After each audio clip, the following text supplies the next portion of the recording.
this is the stuff you get to deal with for real when you're flipping houses, which means we now get to go through and open every single cabinet and see if they're broken.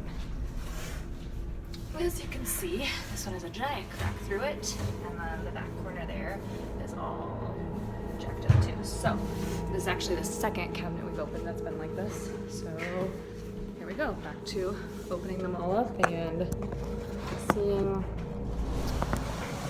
we'll get to see how the rest of them look.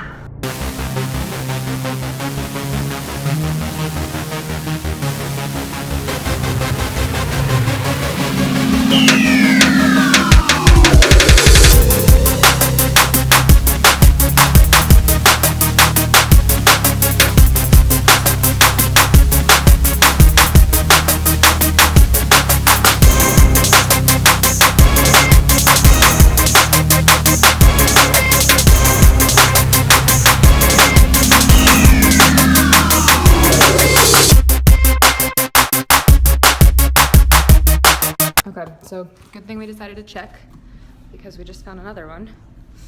This bad boy. So this impacts our timeline because some of these are not in stock cabinets. So we'll keep going and then get back to the store and get new ones put in right away.